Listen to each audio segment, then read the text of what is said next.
오늘 저는 여러분과 함께 하나님께서 변화를 주시려고 하실 때라는 제목으로 말씀을 나누겠습니다. 하나님께서는 우리들의 삶이 끊임없이 향상되고 발전되며 영광에서 영광으로 변화되기를 원하시고 계십니다. 에레미야서에 하나님은 변화되지 않은 모압에 대하여 이렇게 경고를 내리고 있습니다. 모압은 예로부터 평안하고 포로가 되어서 잡혀가는 극심한 국난도 경험하지 아니하기 때문에 변화가 전혀 없어. 마치 포도주가 찢기 위해 올라앉아서 냄새가 나고 이 그릇에서 저 그릇으로, 저 그릇에서 이 그릇으로 옮겨서 순화되지 못한,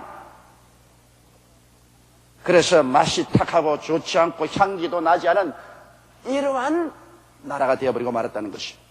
그 때문에 하나님은 모압을 변화시키기 위하여 모압이라는 포도주 그릇을 이 그릇에서 저 그릇으로 기울일 자를 보내겠다고 말씀을 하셨습니다. 이처럼 하나님께서는 우리 개인이나 국가 사회가 변화되지 않고 발전되지 않고 여전히 정신을 차리지 못하고 옛 찢기 위해 앉아 있으면 포도주 그릇을 기울일 듯이 우리의 시련을 통하여 하나님께서 정화시키겠다, 그렇게 말씀하고 있는 것입니다. 그럼 첫째로 변화를 갖고 오기 위하여 하나님께서는 필요하다면 포로가 되게 만들어주겠다는 것입니다. 여러분, 요셉이 애굽의 종으로 포로되어 간 것을 기억하시죠? 요셉은 나이 17살에 아버지와 고향을 떠나서 애굽의 종으로 포로로 잡혀간 것입니다. 포로가 된다는 것은 신체적 생활적 자유를 잃어버린 것을 의미하는 것입니다. 요셉은 아버지 야곱의 사랑을 족차지하고 음식바지로 자랐습니다. 고집이 세고 자기 잘난 체하고 형제들과도 우애하고 화목하지 못하는 이러한 사람이죠. 요셉은 하나님을 사랑하고 준수한 소년이었지만 그러나 그 인격적으로 찢기가 많았었습니다. 마치 정제되지 않은 포도주처럼 그 찢기 위에 있고 변화되지 아니하고 냄새가 나고 거칠었습니다. 하나님께서는 요셉을 사용하기를 원하시기 때문에 요셉을 변화시키기로 작정하셨습니다. 그래서 요셉이 17살 되었을 때 형들이 목축하는 곳에 아버지의 심부름으로 음식을 가지고 문안 갔다가 형들에게 배반당하고 잡혀서 미디안 대상에게 팔려 애굽으로 종되어가고 보디발의 집에서 종이 되었었습니다. 그 당시에 종이라는 것은 인권이 전혀 없습니다. 짐승보다도 못한 삶에서 그 고통과 괴로움, 그 슬픔에 짓밟히고 좌절에 몸부림을 쳤습니다. 요셉은 10년의 종살이와 그 다음 또 모함을 당해서 3년 동안 시위대 감옥에 갇혀서 기약이 없는 세월을 보내고 있었습니다. 그런 동안에 그는 변화되었습니다. 요셉은 깨어졌습니다. 아집이 세고 자기 중심으로만 생각하던 그 아집이 그 고단을 통해서 산산조각으로 깨어졌습니다. 그리고 요셉은 겸손해졌습니다. 요셉은 하나님이 아니면 자기는 아무것도 할 수 없다는 자신을 깨닫고 아주 겸손해졌습니다. 그리고 그는 이제는 아무도 원망하지 않게 되었습니다. 그렇도록 형들에 관해서 원한을 품고 이를 감고 원수로 생각하고 언제나 원수를 갖겠다고 하던 그것이 긴 세월 동안의 고통을 통해서 다 정화되었었습니다. 이제는 아무도 원망하지 않았습니다. 모든 것을 하나님의 섭리로 믿고 의지하는 위대하고 향기로운 신앙인이 되었었습니다. 그렇기 때문에 창세기 50장 20절에 보면 형들이 나중에 와서 요셉을 두려워하여 그 앞에 무릎을 꿇고 요셉의 자비를 구할 때 그는 말하기를 당신들은 나를 헤아려 하였으나 하나님은 그것을 선으로 바꾸사 오늘과 같이 만민의 생명을 구원하게 하리 하셨나이다. 이와 같이 모든 것을 하나님의 섭리로 생각하는 도량이 깊고 큰 아량을 가진 위대한 인물로 그는 변화를 받게 된 것입니다. 여러분, 하나님께서는 우리를 변화시키려고 할 때 우리를 포로로 잡히게 하는 것입니다. 반드시 전쟁에서 적군의 포로로 잡히는 것만 포로가 아닌 것입니다. 우리는 이 세상에서 질병의 포로가 될 때도 있습니다. 하나님께서 우리의 고집을 깨뜨리고 겸손하게 낮추고 우리를 변화시키게 하나님 사람으로 만들려고 할 때 우리를 질병의 포로가 되게 할 때가 있습니다. 하나님은 변화시키기 위해서 포로로 잡아놓았기 때문에 변화를 받아야 그 포로 생활에서 해방이 되는 것입니다. 어떠한 사람들은 경제적으로 부도가 나서 감옥에 갇히기도 하는 것입니다. 잘 살아보려고 열심히 애를 쓰다가 친구들에게 사기를 당하고 담보로 내놓은 집들도 다 날아가고 배신당하고 그래서 하루아침에 빈털터리가 될 수도 있습니다. 또 사업을 하다가 망해서 자기 힘으로 어찌할 수 없이 부도를 내고 낭패를 당하고 경제사범으로 잡혀서 감옥에 들어갈 수 있습니다. 이젠 자기 힘으로 어찌할 도리가 없습니다. 돈도 없고 사업지도 날라지고 있는 것 다 사라졌습니다. 마음도 자유를 잃어버리고 신체와 생활에도 자유를 잃어버리고 절망에 부딪히게 됩니다. 그렇게 깨어지게 될 때 만사를 주관하시는 하나님을 전적으로 믿게 되는 것입니다. 하나님, 이제는 내가 할 수가 없습니다. 전부 여지없어 손들고 옵니다. 살든지 죽든지 흥하든지 망하든지 성하든지 쇠하든지 이제는 주님만 의지하고 나갑니다. 그리고 전심전력으로 회개하고 기도하게 되며 하나님의 도우심을 바라게 되고 변화를 바라는 사람이 되어버리고 마는 것입니다. 이와 같이 하나님께서는 우리를 변화시키기 위해서 포로가 되게 하인다.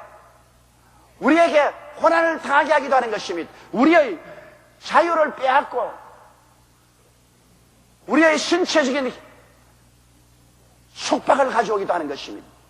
둘째로 하나님 변화를 가져오기 위해서는 이 그릇에서 저 그릇으로 옮긴다고 말하는 것입니다. 상등품 포도주를 만들기 위해서는 포도를 진지기어서 터뜨린 후에 한 그릇에 담아놓으면 찌기가 가라앉습니다. 그럼 다른 그릇에 붓고 또 거기에 두면 또 찌기가 가라앉으면 또 다른 그릇에 붓고 이렇게 해서 찌기를 제거하고 순수하고 향기나고 맛있는 포도주를 만들게 되는 것입니다. 여러분, 하나님께서는 우리를 순수한 포도주와 같이 하나님이 원하시는 참으로 하나님이 기뻐하시는 그런 사람으로 만들기를 원합니다. 우리 개인뿐 아니라 사회와 국가도 하나님이 그렇게 만들기를 원하시는 것입니다.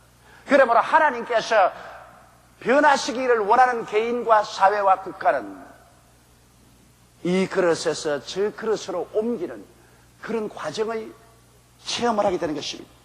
여러분, 그 그릇이 쉬운 그릇이 아닙니다. 어떤 그릇일까요? 우리 하나님께서는 우리를 변화시키기 위해서 환난의 그릇에 담을 때가 많습니다. 우리가 환난의 그릇에 담게 오면 환난은 바깥에서 불어오는 풍파인 것입니다. 우리에게 환난이 다가옵니다. 여러분, 환난의 그릇에 담길 때 그 환난의 그릇에서 많은 찌꺼기가 가라앉는 것입니다. 무슨 찌꺼기가 가라앉습니까? 자기를 의지하던 자만심이 가라앉습니다. 환난을 당하고 보니까 인간이 자기가 스스로 할 수 있다고 자신만만한 자신이 다 가라앉아 버리고 합니다. 모든 일이 내 힘으로는 되지 않은 인간의 계획과 인간의 생각대로 되지 않은 사람이 마음으로 자기 길을 계획할지라도 그 발걸음을 옮기는 야훼시다. 내 힘으로 안 된다는 것을 환난을 통하여 깨달아서 자기 의지의 찌꺼기가 가라앉습니다.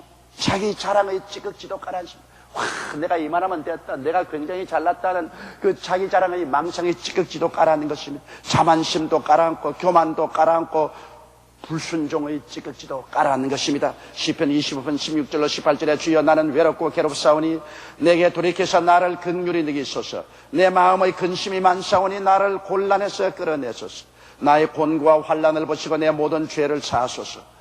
이와 같이 하나님께서는 환난의 그릇에 우리를 담아서 흔들어 제끼고 그를 찌꺼기가 가라앉게 하는 것입니다. 우리 한국이 여러분 하나님의 도움으로 말미암아 올림픽도 치르고 세계 박람회도 하고 그리고 하나님이 축복해 주셔서 세계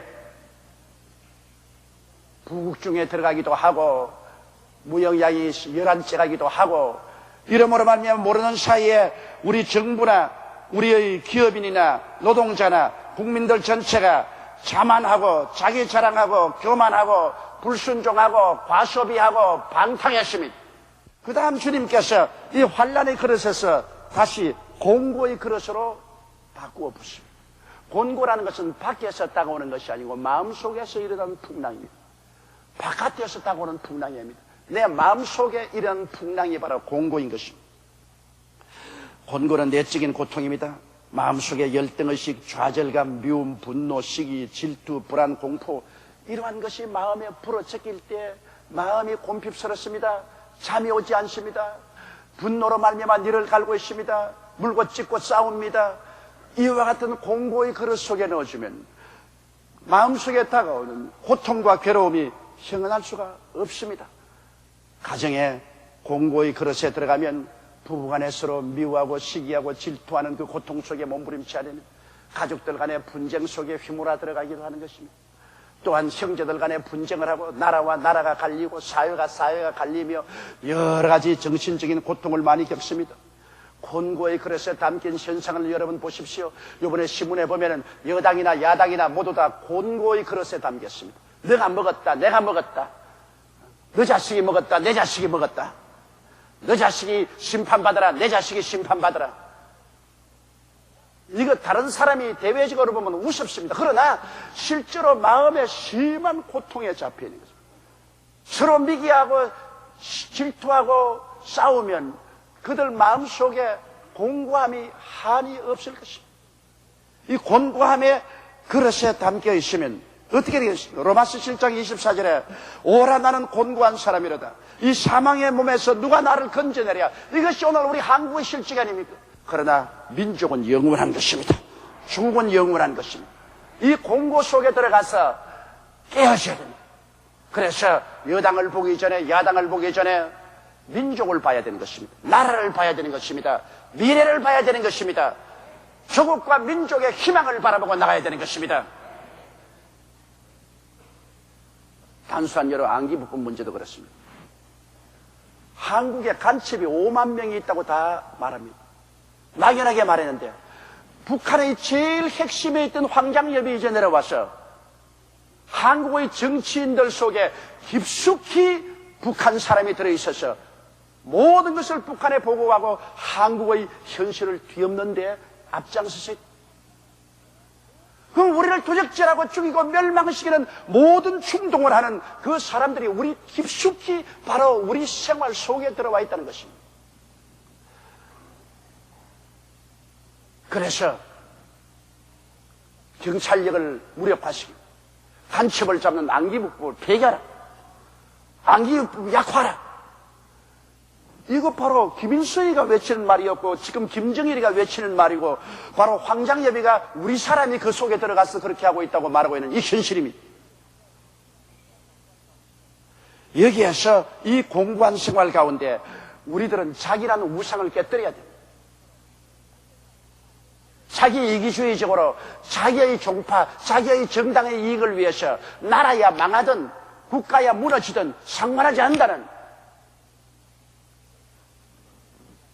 이러한 자기라는 우상을 깨뜨려야 돼.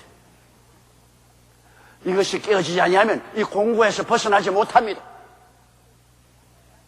자기가 깨어지고 대국적인 나라와 민족을 바라볼 수 있는 이런 일이 있어야 공고의 그릇에서 하나님이 옮기십니다. 우리나라가 지금 공고의 그릇에 빠진 것은 이러한 것에 깨어져서 나라와 민족을 먼저 생각하는 이러한 우리들이 되라고 하나님께서 교훈하고 계신 것입니다. 그 다음에는 핍박이라는 그릇 속으로 다시 부어넣습니다. 신앙 때문에 다가오는 고통이 바로 핍박인 것입니다. 예수 믿기 때문에 가정에서 핍박당하고 예수 믿기 때문에 사회에서 도외시당하고 예수 믿기 때문에 국가적인 고통당합니다. 지금 파키스탄에서는 예수 믿는 촌락을 모슬림 교도들이 습격하여 3,000여 명의 예수 믿는 성도들이 집도 다 잃어버리고 직장도 잃어버리고 길거리에 섰어요. 오늘 전 당회에서 파키스탄에서 고난당하는 기독교인들을 위한 우리 교회의 특별한 원조 계획을 토의하려고 합니다만 핍박으로 말미암아 다가오는 고통인 것입니다. 오늘날 세계 처처에서 이 이슬람 교도들을 위해서 기독교인들이 당하는 고통은 말로 다 할 수 없습니다. 정신을 차려야 돼요. 이 핍박의 그릇에 우리가 들어갈 때 그 핍박의 그릇에서 가라앉는 찌극지가 뭡니까? 핍박을 당하면 냉랭한 신앙생활하는 것 회개합니다. 가짜는 떨어져 나가고 냉랭한 신앙생활한 사람은 핍박을 당할 때 더 열심히 뜨겁게 부르짖고 기도하게 되는 것입니다. 그리고 세상과 타협해 살아온 삶을 전부 다 회개하고 자복합니다. 핍박의 그릇이 다가오면 비로소 기도가 부족한 것을 회개하고 기도하게 되고 헌신이 부족한 죄를 회개하고 헌신하게 됩니다. 이러한 찌꺼기가 가라앉게 되는 것입니다. 시편 31편 15절로 16절에 내 시대가 주의 손에 있사오니 내 원수와 핍박하는 자의 손에서 나를 건지소서. 주의 얼굴을 주의 중에 비치시고 주의 인자하심으로 나를 구원하소서. 핍박을 당할 때 비로소 순수한 신앙인이 되는 것입니다. 그 다음에 붓는 그릇이 기근이란 그릇인 것입니다. 여러분, 기근이란 그릇으로 다시 부어 넣으면 기근은 직장이나 직업을 잃고 생기가 어려워집니다. 직장이나 직업을 잃고 생기가 어려워지면 그때 깔아앉는 찌꺼기가 무엇이겠습니까? 지금까지 직장이 바쁘다, 직업이 바쁘다고 하고 성수주의를 하지 아니하고 교회를 받들지 못하고 11조 바치지 아니하고 주님과 동행하지 아니하고 살았던 모든 찌꺼기가 가라앉습니다. 직장 잃어버리고 직업이 망했을 때야 비로소 내가 하나님 중심으로 살지 못하고 이 세상을 바라보고 살고 수평적인 인생을 살고 수직적인 인생을 살지 못하고 그 나라와 그 일을 구하지 못했다는 이러한 죄를 회개하고 이러한 찌꺼기가 다 가라앉게 되는 것입니다. 그렇게 되면 그 다음에는 또 하나님께서는 적신이라는 그릇으로 부어 넣을 때가 있습니다. 적신이란 전쟁이나 큰 시련을 통하여 완전히 빈손 들게 되는 것입니다. 집도 잃어버리고 가족도 잃어버리고 내 혼자 적신이 되는 것입니다. 그 다음에는 위험이란 그릇 속에 다시 부어 넣습니다. 위험이란 것은 예측 불허하는 상황을 말하는 것입니다. 언제 자기에게 고통이 다가올지 모릅니다. 이 위험이란 예측 불허하는 상황 속에 떨어져 그 그릇에 들어가면 깔아놓은 찌기가 있습니다. 인간의 자신감인 것입니다. 자기가 자기를 의지하는 것, 이거 자신감, 이게 다 찌꺼기가 돼서 깔아놓은 것입니다. 이제는 내가 내 인생을 마음대로 할 수 없다는 것을 알 수 있는 것입니다. 과거도 현재도 미래도 위험 속에 둘러싸이면 예측할 수가 없습니다. 안개구름에 가여서 오직 불안과 공포심만 꽉 들어찹니다. 그렇게 될 때 우리가 가지는 것은 무엇입니까? 오직 마음을 다하여 주님만 의지하는 길밖에 없습니다. 하나님만이 내 생명의 보장이 되시고 하나님만이 나를 지켜줄 수 있다는 것을 깨닫게 되는 것입니다. 시편 144편 3절로 4절에 야훼여 사람이 무엇이간데 주께서 저를 알아주시며 인생이 무엇이간데 주께서 저를 생각하시나이까. 사람은 헛것 같고 그의 날은 지나가는 그림자 같으니 헛것 같고 지나가는 그림자 같은 이 인생을 하나님은 사랑해 주시고 하나님은 돌봐 주시니 그때 마음을 다해서 위험이 다가올 때 주님만 의지하고 주님만 따라가는 그러한 사람으로 변화된 것입니다. 그리고 마지막에는 하나님께서 칼이라는 그릇에 우리를 부어 넣을 때를 있습니다. 칼이라는 것은 순교를 말하는 것입니다. 그리스도 때문에 칼이라는 그릇에 부어져서 죽음을 당하는 것입니다. 그 찌꺼기는 뭡니까? 세상입니다. 죽음이라는 것은 세상을 초회같이 버리고 하나님이 예비한 영원한 천국으로 가는 것입니다. 이거는 아무나 경험하는 것은 아니겠지만 하나님이 특별히 선택한 사람에게는 순교라는 그릇 속에 집어넣어서 온 세상을 다 버려버리고 하늘나라의 영광 속에 참여하도록 순수하게 만들기도 하는 것입니다.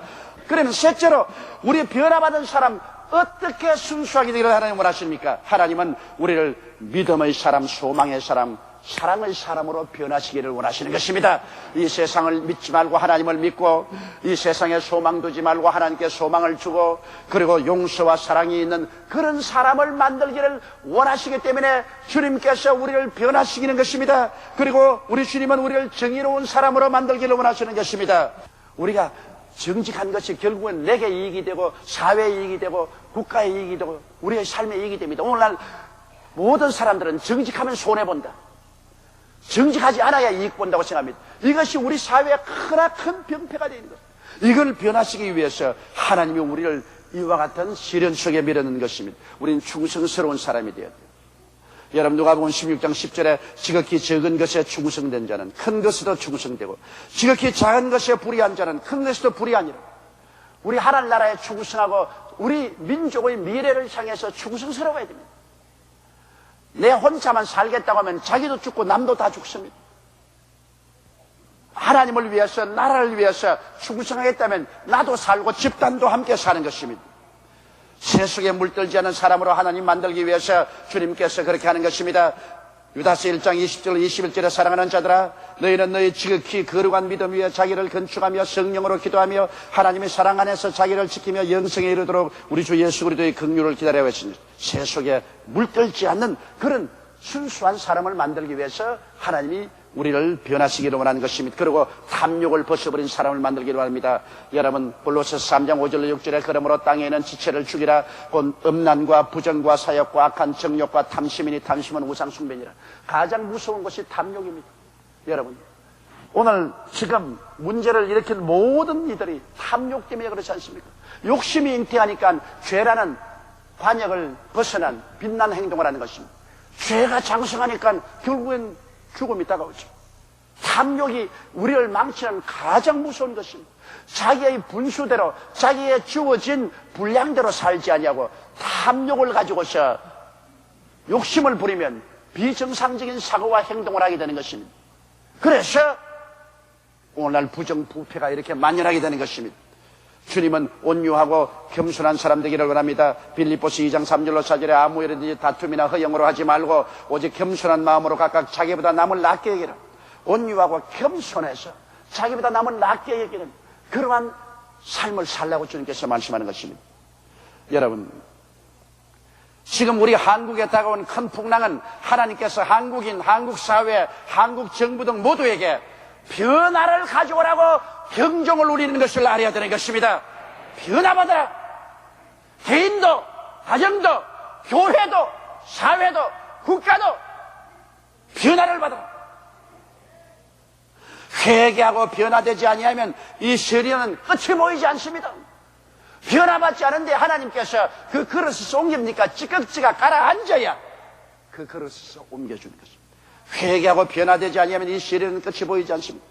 변화는 우리 자신부터 교회에서부터 일어나서 이번 기회 한국 사회가 변화되어야 되는 것입니다. 썩은 것은 도려내고 병든 환부는 수술해내고 그리고 정부로부터 정치인, 기업인, 노동자 그리고 일반 사회인 더구나 한국의 빛과 소금이 된 교회 우리 자체가 크게 회개하고 변화받을 때 하나님은 이 포로에서 해방시켜 주시고 이 그릇에서 저 그릇으로 옮기는 하나님의 시련의 손길을 주님께서 중지시켜 주실 것입니다. 변화만이 살 길입니다. 우린 변화받아야 됩니다. 예수님 앞에서 개인이나 교회나 사회나 국가가 변화받아야 됩니다. 변화받지 아니하면 하나님은 최후에 김정일과 그 집단을 사용해서라도 우리에게 변화를 강요하도록 큰 환란이 다가올 수도 있는 것입니다. 그런 환란이 다가오기 전에 주여 나는 변화받습니다. 주여 내가 회개합니다. 주여 우리를 변화시켜 주시옵소서. 다 변화받는 여러분 되시기를 주의 이름으로 축원합니다. 다 같이 고개 숙여 기도드리겠습니다. 사랑이 많으신 우리 아버지 하나님, 우리는 술을 찢기 위해 앉은 것 같고 이 그릇에서 저것으로 옮기지 않아서 냄새도 변하지 아니하고 색깔도 변하지 아니하고 향도 변하지 않은 썩어진 이러한 상황 속에 놓여 있습니다.